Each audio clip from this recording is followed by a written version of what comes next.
So we are going to talk about many topics in this presentation. Okay, and again, last topic is namespaces, and we are going to review the concept that we covered, like a target namespace and source namespace and things like that. So motivation for XML schema over DTD. So XML schema provides more powerful and flexible schema language than DTD. So DTD was used as the schema language before XML schema was born, and DTD was designed mostly for publishing industry, so it does not actually provide a robust and powerful schema language. So that's the reason XML schema was born as the standard and more powerful schema language over DTD. One of the problem of DTD is that it is not an XML. Okay, DTD is not XML, the XML file. Okay, so that's one reason why we need XML schema. XML schema itself is XML, XML document. It represents XML document syntax in XML language. Okay, the advantage of having XML schema as a schema language is because the XML schema itself XML. You can use XML tools for validation, for example. Okay, it supports non-textual data types like integer. So DTD was designed for publishing industry, so it covers mostly on strings. Okay, however, it doesn't cover other data types like integer. However, if you are building an application where you want to send XML document, a lot of things in XML documents should represent different data types like integer. Like in B2B or e-commerce application, like a price should be integer data type rather than string data type, right? Okay. XML schema also handles a lot more powerful syntax. So with DTD, you cannot specify things like this. A value of an element is in the range of 10 to 100. Okay. So this kind of thing cannot be specified in DTD, so that's the reason we need more powerful schema language. Again, that's the reason XML schema was born. Now, XML schema was not part of XML 1.0. So when XML was first designed, XML schema was not part of it. Okay, so at the time DTD was used. Okay, so DTD was used at the time as the as a validation tool of your XML document. So when XML document is validated with DTD, we call it valid.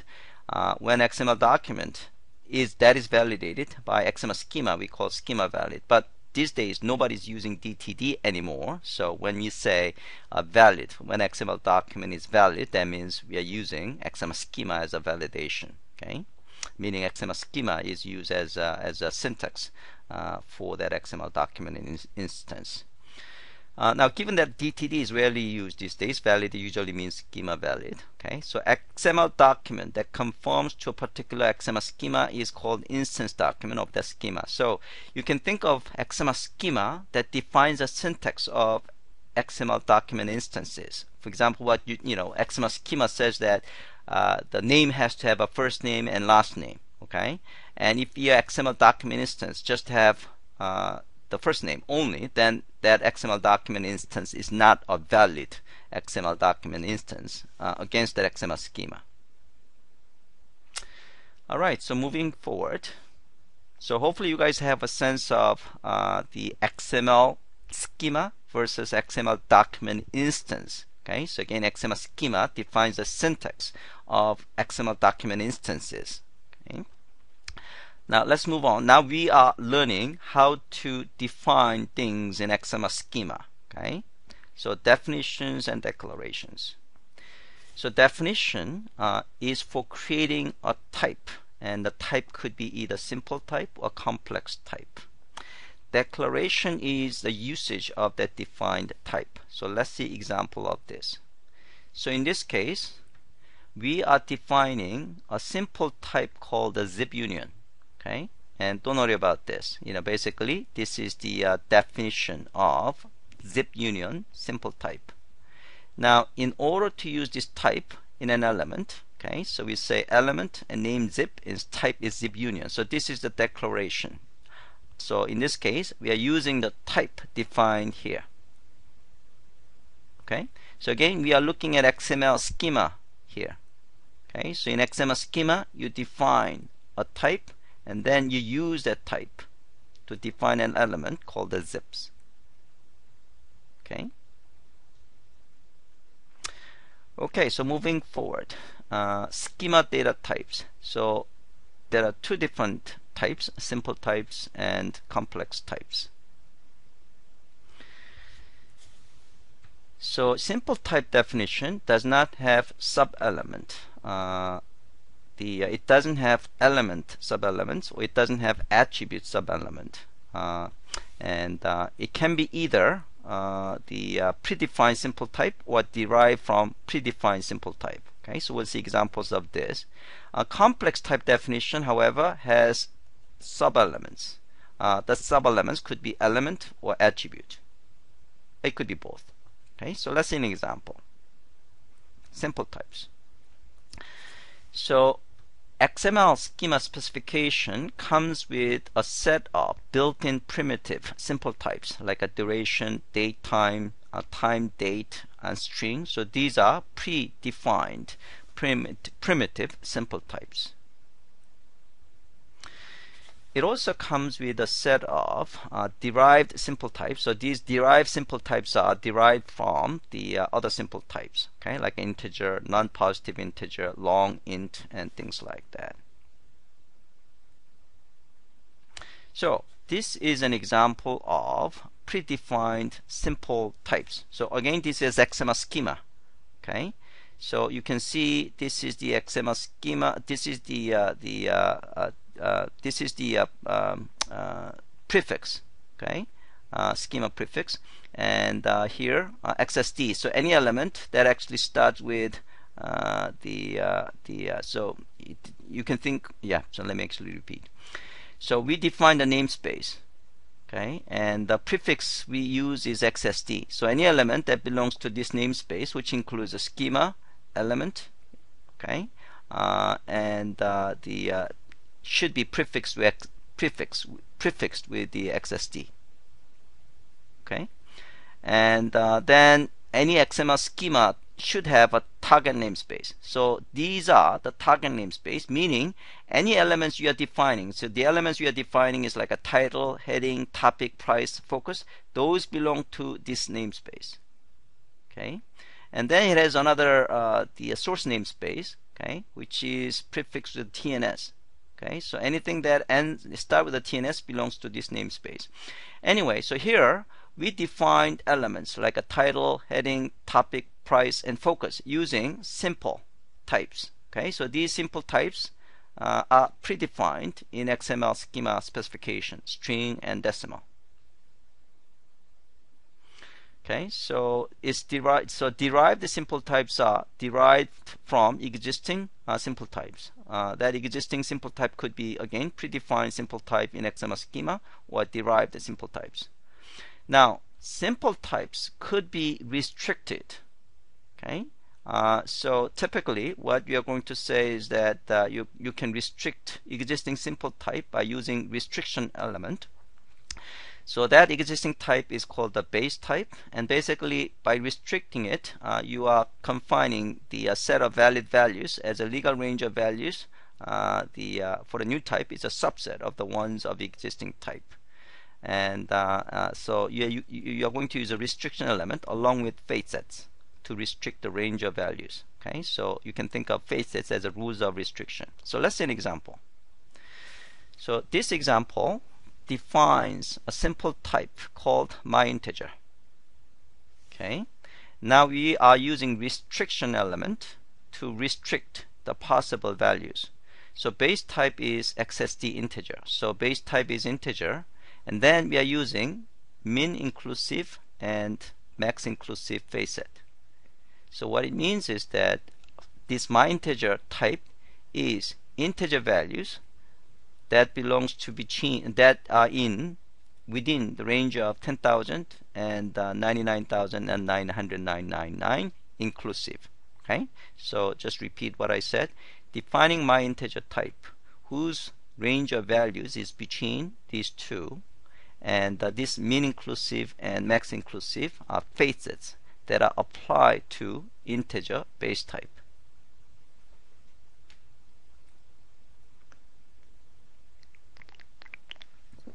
Okay. This is another example of derived simple type using the restriction. So here we are defining SQU simple type, and it's restricted from base type of string, and we can use regular expression as a phase set. Okay, so the pattern in this case is a phase set that is applied to string base type. Okay, so in this case it's not just a regular string, but is the string with 3 digits followed by hyphen followed by 2 uppercase ASCII characters. Okay, so those are the only ones that could be used with this SQU value. Okay, if the value of this SQU is not following this pattern, that is invalid XML document instance. Okay. Alright, so this is the third example of derived simple type. In this case, we are using enumeration. Okay, so in this case, we are defining US state simple type, and the base type is string, and we are using enumeration. Okay, so this US state has to be one of the values specified in this enumeration set of enumeration. So enumeration is a phase set. Okay. That restricts the value of base type of string to these values.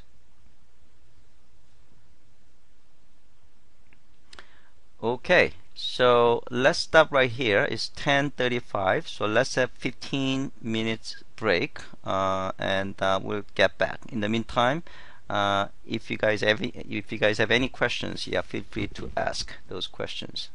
Okay, so let's just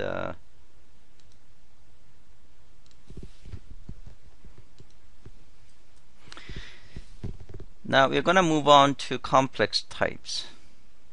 So complex type is defined using complex type element, and again it typically contains element, sub-elements, and attribute sub-elements, and element references. So let's see examples of this. So this is complex type example number 1. Here we are defining US address complex type. So here, unlike simple type, we have child element. Okay, and these child elements, we have 5 child elements. They are on the sequence, which means these elements should be present in this order. Okay, and it also have a sub element called attribute. Okay, so it does have attribute called the country, and this is the attribute. Okay. Alright, so just repeat what I just said. It's defining US address complex type. It contains 5 sub-elements in sequence and 1 attribute sub-element. Okay, and US address definition contains only declarations involving simple types. So these are all simple types that are predefined in XML schema specification. This is a second example of complex type. So here we are defining purchase order type, complex type, and again it has 4 sub-elements and 1 attribute sub-element. Okay, now these sub-elements are using the complex type defined in previous slide. Okay, so this purchase order type, complex type, has ship to, build to, and comment and items. Okay, and build to and ship to is a type of US address. Okay, which we defined here. Okay, so you can build your complex type using other complex type. Okay, and this case is actually a simple type. Attribute cannot be complex type, so attribute always has to be a simple type like this. Okay, so again repeating what I just said, its definition of purchase order type complex type contains type declarations referencing other complex types such as US address and items, and contains type declaration referencing simple type date. Okay. Okay, moving forward, elements versus attributes. So elements can reference both simple types or complex types. However, attribute can only reference a simple type, okay, because they cannot contain other sub-elements, okay. So here, this one cannot be complex type. It has to be always a simple type. Reference attribute. To use an existing element or attribute rather than declaring a brand new element or an attribute, you can use ref attribute. Now, this existing attribute that are being referenced must be a global element. By global element, we mean it's an element that is declared on the root element. Okay, so let's see an example of ref. So here we have defined the schema, and here we define 3 global elements. Okay, so here this element is called the comment, and type is string, and here we are creating purchase order type, and we are actually referencing it. Okay, so it kind of simplifies your code, and it also enables reusability. Okay, so certainly you don't have to type these things. If you happen to have a long element definition like this, then you can just reference it.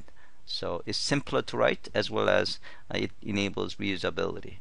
And you could use this one in defining other, for example, complex type or derived type.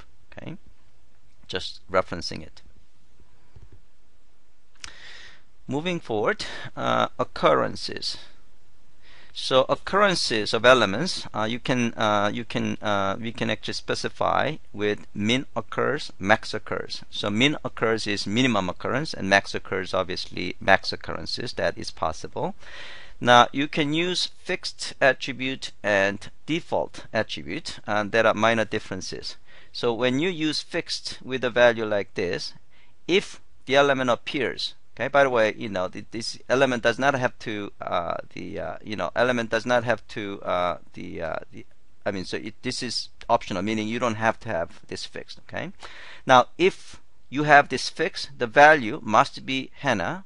Okay, and if it is not, it's invalid.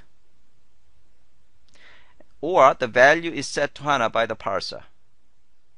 On the other hand, the default, if the element appears, okay, element does not have to be appeared, okay, meaning it's an optional. The value is set to what is specified. So if I say default XYZ, then that's the value that will be used. However, if it does not appear, meaning if the element does not have does not appear, then the value is set to Hana by the parser.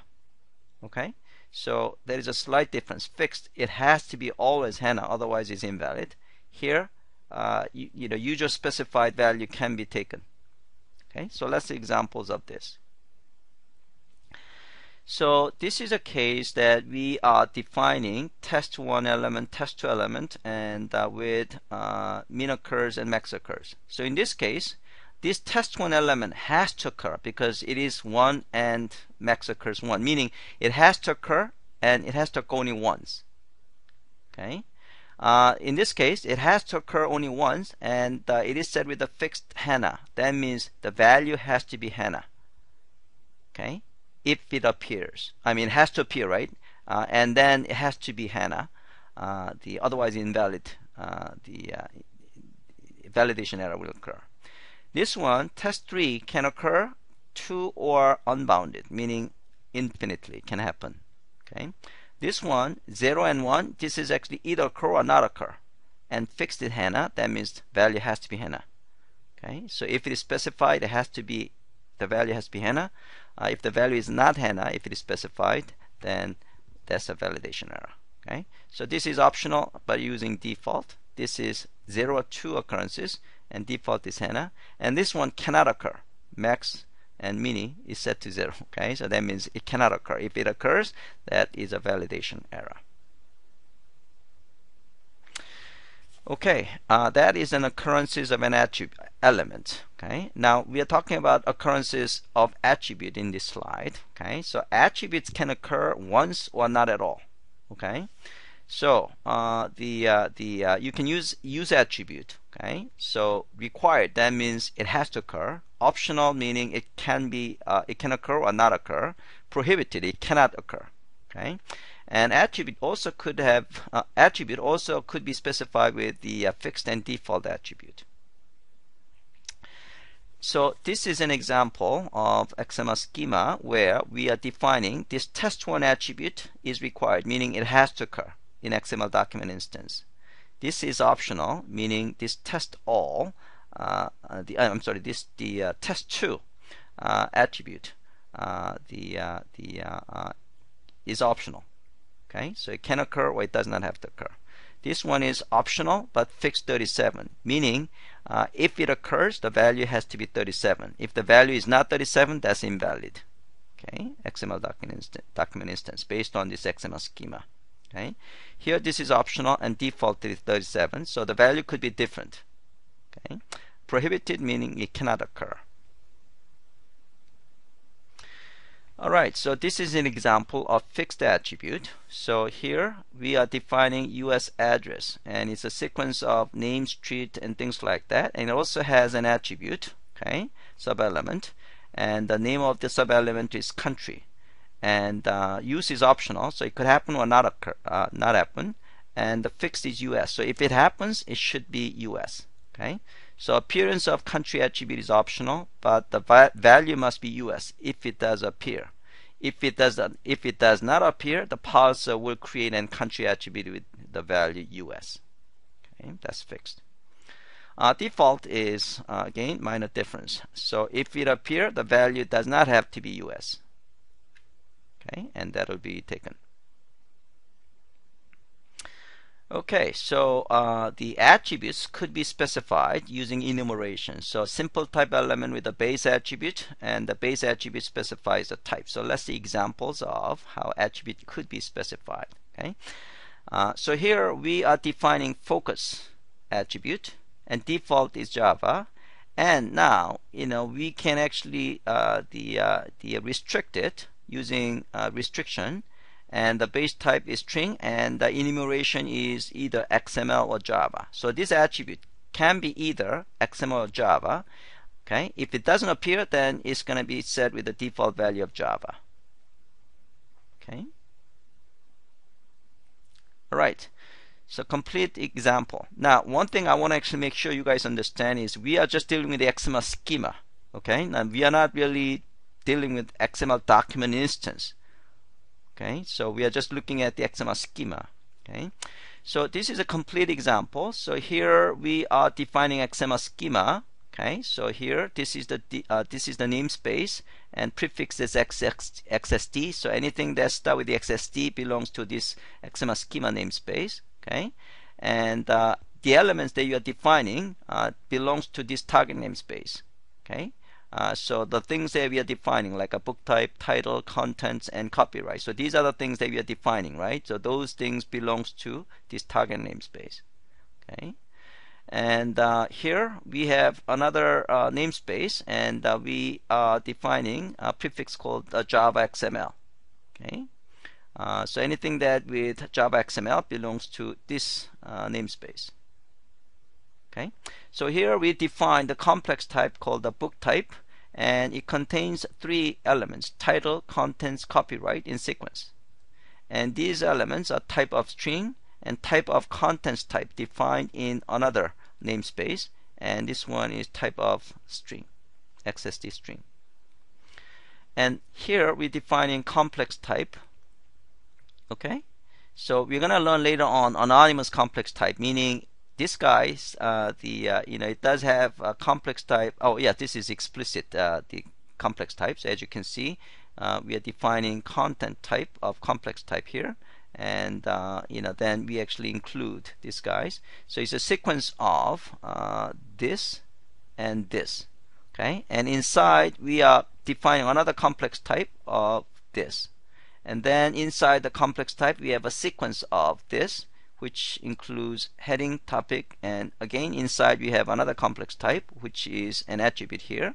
And here we are defining attribute who's actually limited with enumeration, which are restricted with enumeration. Alright, so we are going to do our first lab exercise. Okay, so here we are going to actually build simple XML schema using Eclipse. Okay, so let's take a look at the lab documentation. So you download a zip file, and once you unzip the file, it will create WS XML Schema directory. Underneath you have index.html document. That's the documentation we are looking at. Okay. Oops. So exercise 1 is creating a very simple XML schema. So the XML schema that we are going to create using Eclipse built-in XML editor is basically we are trying to create this XML schema. Okay, so here we define a complex type called simple process, which contains an element type of string and in sequence. Yeah, so this probably doesn't that much make sense, you know, having this a single element inside the sequence. Okay, but you know, it's still valid. And then we define then we declare an element called the type A, whose type is something we define right here. Okay. All right. So here, start the Eclipse IDE if you have not done so yet. Okay. And then we are going to create a brand new so basically, you know, you can take a look at example here. File, new, and example, and then editing and validating XML files. Okay, so we are creating the XML. We are creating a project name called the XML examples. Okay, and then we are going to create XML schema file. Okay, so we're going to say file new, and go to other, and then expand XML, and then we are going to see XML schema file, and then click next. And you're going to name that XML schema as my own. Okay, on the XML examples directory. Okay, and we're going to name it as a synchronosample.xsd. So this is the XML schema file that we are creating. Okay, and so it will have a synchronous simple XSD file. You know, it doesn't contain anything, but it's a skeleton of schema element here. Okay, all right. Now you can actually build the XML schema using design mode. Okay, so here you can actually click the design here to see the design mode. Okay, and then you know, you can actually do zoom out and zoom in. Okay, that's possible. So now the first thing we are going to do is we're going to create the complex type. So basically what you're trying to create first is complex type of this guy. Okay, so we're going to name it as simple process, and then we have to add element, sub-element. Okay, so that's what we're going to do. Okay, all right, so that is actually step 3. So right here you can say the add complex type. Okay, so we are basically defining new types. Okay, so add complex type, we are going to name it as simple process complex type. Okay, and once we have a simple process complex type, then we are going to add a child element. Okay, so we are going to add child element by clicking add element. Okay, and we are going to name it as param A. Okay, so you can just type your name, param A. Okay, right now it's actually set to string. Okay, so if you see the source mode, this is what you are going to see. So we created a simple process, and as a default, it will actually add any child element on the sequence. Okay, and we name it as a param A, and type is string. Okay, so and then we are going to add global element. So we are declaring an element which uses the type that we just defined. So we go to element here, and then you say add element.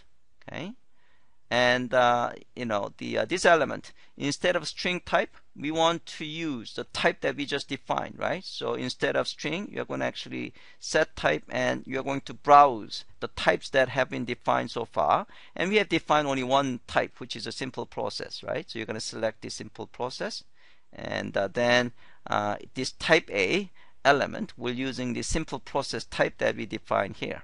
Okay, so if you take a look at the source, this is again what you are going to define. This is what you are going to actually create. Okay, all right, so that is exercise 1. I'm going to give you guys about 12 minutes to finish this exercise.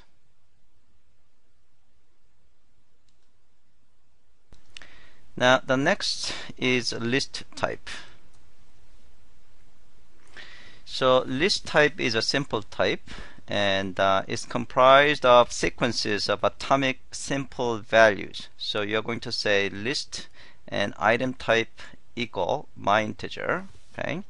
And user defined, so it's basically user defined list type, and it's going to derive from atomic types, and we're going to see examples of that.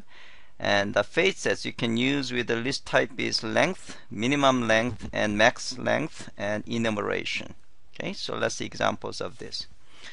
So this is the schema you're defining. In this case, you are using list type, and then this is the usage of it. Okay, so this is the usage of this schema type in XML document instance. Okay, so in this case, in the schema, what we are defining is my integer simple type. Okay, and my integer is between the range of 10,000 and 9999. So this is something that we have defined as my integer. Now we are defining list of my int type. Okay, so this is a list type. Inside is going to say list, and item type is my integer. Okay, so when you're using list of my int type in XML document instance like this, you can have a list of the integers of my integer. So as long as these numbers are in between these 10,000 and 9999, you can have this is a valid. The usage of list of my int type. Okay, if you happen to have a number that is beyond the range of these two, okay, then that becomes invalid XML document instance, so validation will fail. Okay, so this is an example of list type. Okay. Okay, so this is the case that we are deriving another type from a list type. Okay, so this is the list type that we just, so this is US state. In this case, we have enumeration. Okay, so US state has to be one of those 50 US state, 2 characters. And then we have a list type of US state list, which is a list of US state. Okay, so list type should be the list of these, two characters. Okay, now we are defining another derived type from the list type. So here we're defining 6 US state, and we are restricting this US state list type with the length. Okay, so length in this case is a facet. So we are restricting this US state list type with a value of 6 facet. Okay, right? Now we can actually define an element. We can declare an element called the 6 state with the type of these 6 US states. Okay, so this is XML schema. Now let's take a look at XML document instance that is using this type defined in this XML schema. Okay, so example, so this is the derived type from list type. So in order to define a list of exactly 6 state, we name it as a 6 US state. We first define enumeration of US state, then we create a new list type called the US state list, and then we derive 6 US state by restricting US state list with only 6 items. So usage of that type in XML document instance is going to be something like this: 6 state, and you can have only 6 US state. If you have a less than 6 or greater than 6, that is invalid XML document instance against the XML schema that we just defined in previous slide. Okay.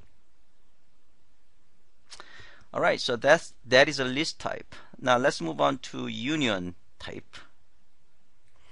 Union type is also a simple type, and it enables an element or attribute value to be the union of one or more instances of one type drawn from the union of multiple atomic and list types. Okay, and you can use facets of pattern and enumeration. So let's see examples of this. Okay, so this is the XML schema. So here we are defining zip union, simple type, and it's a union of this type and this type. So it could be, it is a union of US state type, which is defined right here, and a list of my int type, which is defined right here. So union of this and this. Okay, and then we are then creating locations complex type using this zip union simple type we just defined, which is a union type. Okay, so if you see examples of this, if you are taking a look at the location, then it should be examples of this is something like this.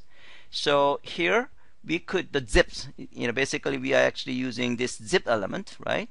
Okay, the zips element could be a type of zip union.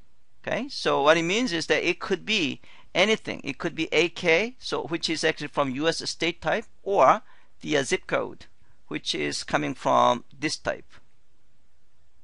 Okay, all right. Okay, so that is a union type example. So this is XML document instance, which is valid against this schema that we defined. Okay, all right.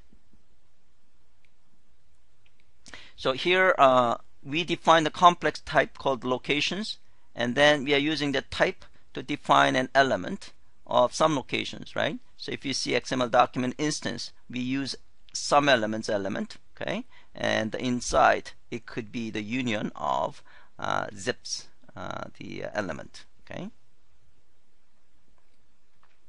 Okay, moving forward. Now, explicit type versus implicit type.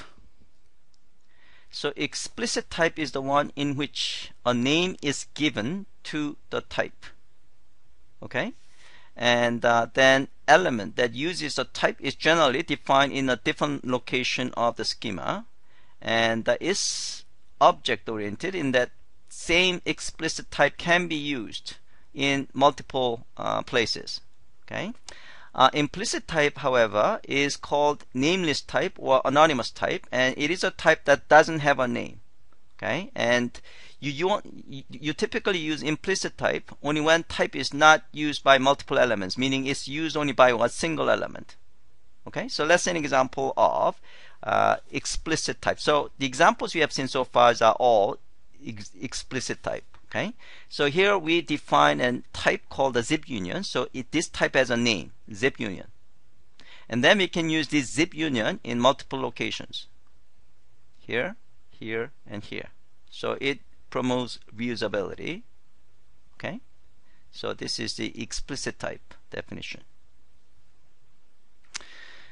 Now, examples of implicit type is that when the type is used only by a single element, then it doesn't have to be explicitly specified. So this is an example of implicit type. Okay, so here we have we have this example. We have a combination of explicit complex type, implicit complex type, which is sometimes called the anonymous type or nameless type, and then we have explicit simple type, implicit simple type.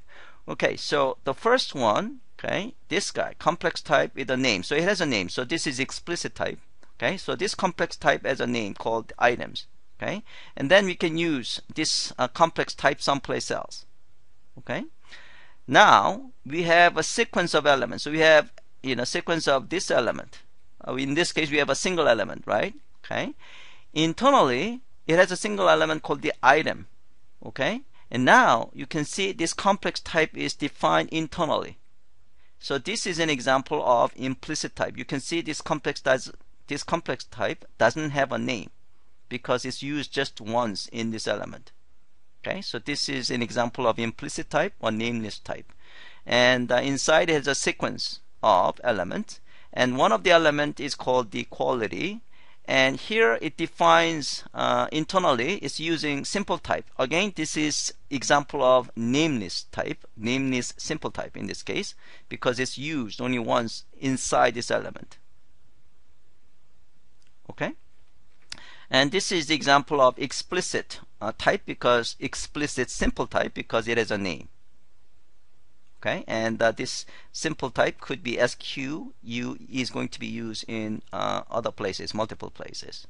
Okay, this complex type can be used only once in this. Okay, because it doesn't have a name. This guy, and this simple type could be used only once here. Okay, moving forward, choices and groups. So the choice, only one of his children to appear in an instance. So if you have if you want to actually have only one of his children to appear in an instance, XML document instance, you can use choice. Group is a group of elements. So if the sequence is an example of group. Okay, if you want to have them in sequence, then you're going to use sequence. If you're using all means appear 0 or 1s and in any order. Okay. All right. So this is an example of choice. So here we're defining a purchase order complex type, and is a sequence of this guy. Okay, and so the choice here.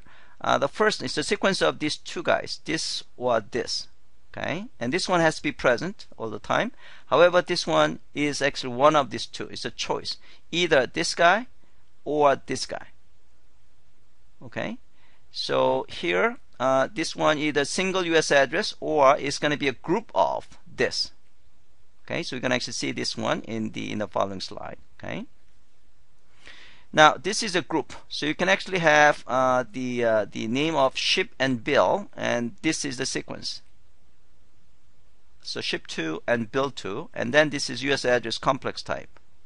Okay, so basically what we want to do is, we want to either have, basically what we want is that the information that we are going to have is either both the ship and bill. So this is the case of this guy. I want to have either shipped and billed to, or just the address.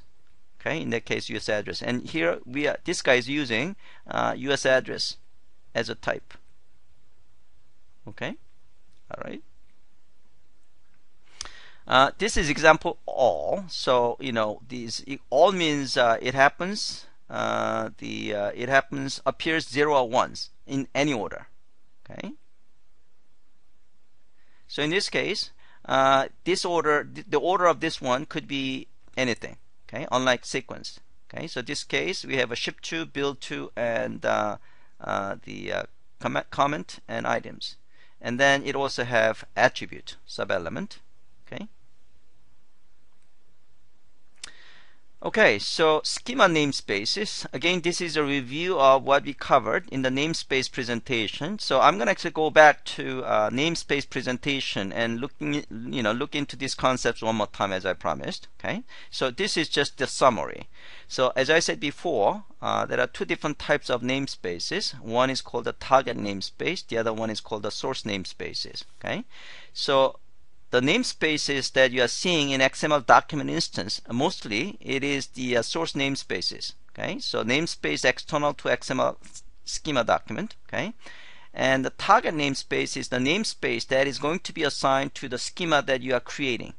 Okay, so when you're creating XML schema, you have to have one target namespace, because you are defining elements and attributes, right? So the names, meaning elements and attributes that you are defining in the schema, belongs to this target namespace. So in XML document instance, it's going to use this target namespace as a source namespace. Okay, so it is a namespace a document instance uses to access the types it declares. Okay, all right. So each schema has one target namespace and possibly many source namespaces. Okay. All right. So before we do exercise 2, I'm gonna actually go back to the namespace presentation one more time, and then we'll actually go over this concept one more time. Schema namespaces. So as I said before, target namespace is the namespace for the XML schema document itself, meaning in your XML schema, you have to actually define the target namespace, because that is the namespace that has to be used as a source namespace in other XML documents. It could be XML document instances or other schemas that are actually using this, your schema as a source namespace. Okay, and source namespace is the namespace external to XML schema document. Okay, so let's see an example. Okay, so just one more time. Target namespace, it is a namespace that is going to be assigned to the schema that you are creating, meaning any elements or attributes that you are defining in the schema belong to this target namespace.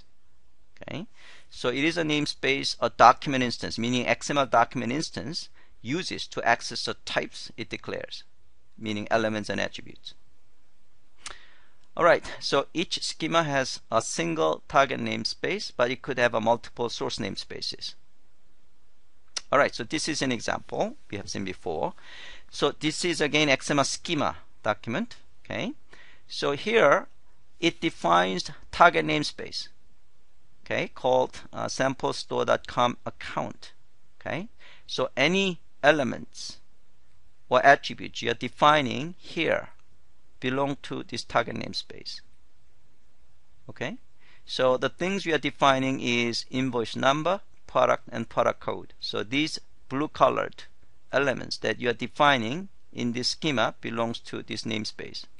So anybody's using these three elements, whether that is an XML document instance or another XML schema, should specify this one as source namespace. Okay, now these two guys are examples of source namespaces, meaning when you are using, you're basically using elements defined in these source namespaces. Okay, so one of those source namespaces is in fact the XML schema itself. So anything that I'm using, like element or simple type, restriction, parent, those all belong to this XML schema. Okay, so that's the reason they have to prefix with the XSD like this. Okay, same thing with the positive integer XSD. Alright, now what about this? Okay, this is another source namespace, but happen to be the same as target namespace. The reason is because you are creating product element using another type in the same XML schema. Okay, so you are actually user. You are also, when you are defining product element, you are using another type. Okay, so that's the reason you have to specify your own schema as the source namespace so that you can use it. Okay, so this is a repeat of what I just explained. The target namespace name is this blue colored namespace, which contains these three elements in its namespaces. Okay, and these red colored elements are from this XML schema namespace. Okay, the target namespace also happens to be one of the source namespaces because the name product code is used in defining other names. So if you are not defining, if you actually skip this line, then you don't have to define the source namespace because you're not using it. Okay, now schema, importing a schema with a schema location. So when you are using the source namespaces, what it means is that any elements that you're using in this schema has to be validated against the XML schema document of these namespaces.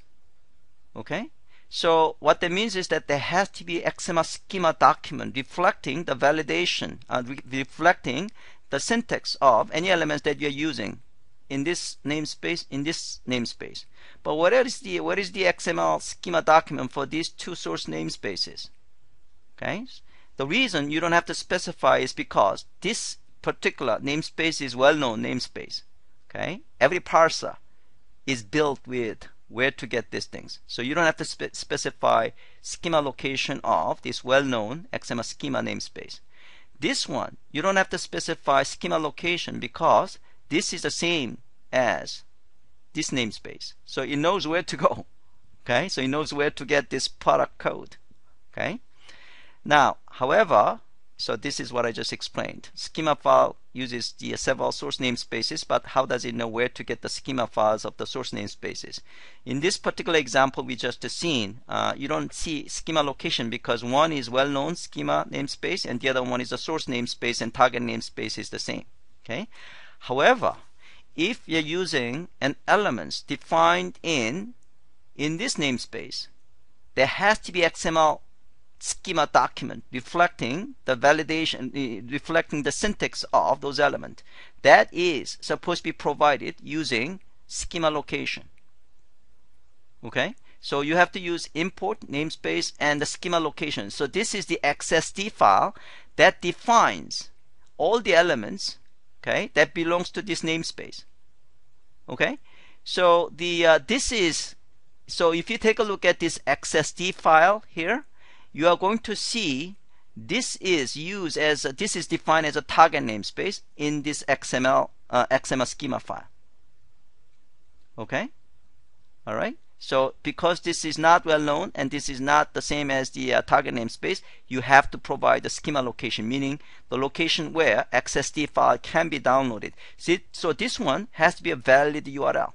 You know, the parser will actually go to this URL and try to download this alpha.xsd file.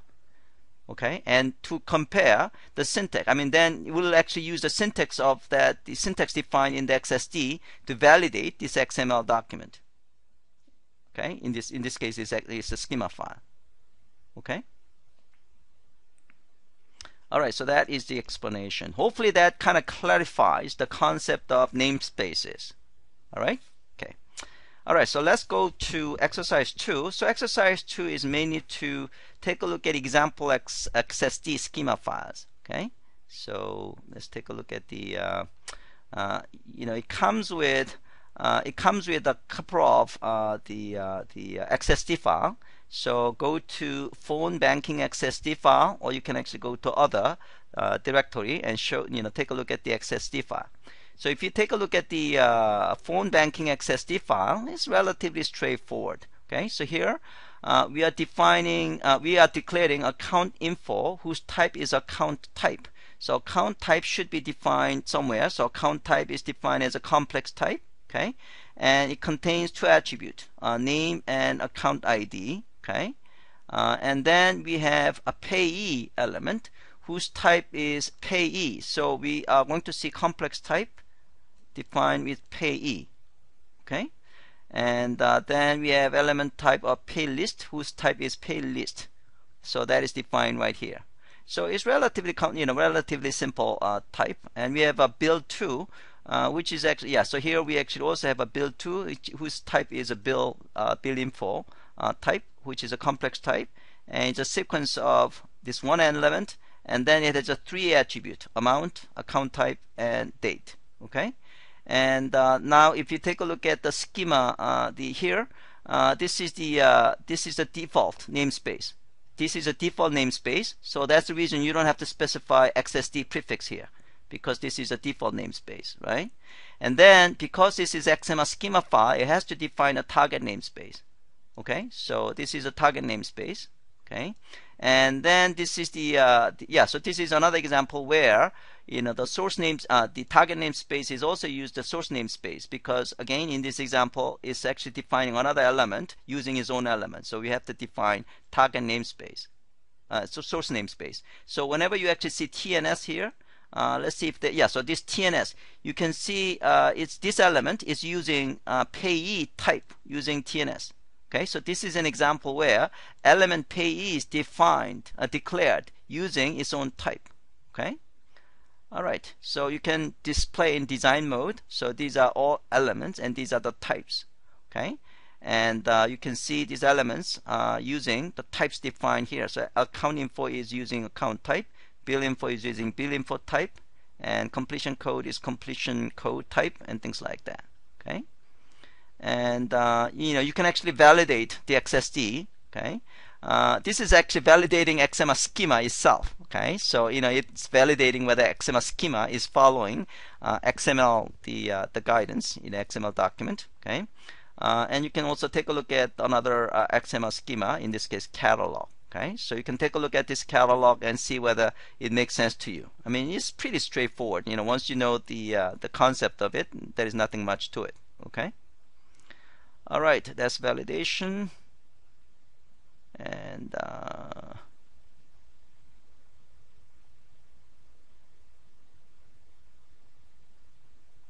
so this is the case that we actually have the XML document instance. Okay, so this is the XML document instance.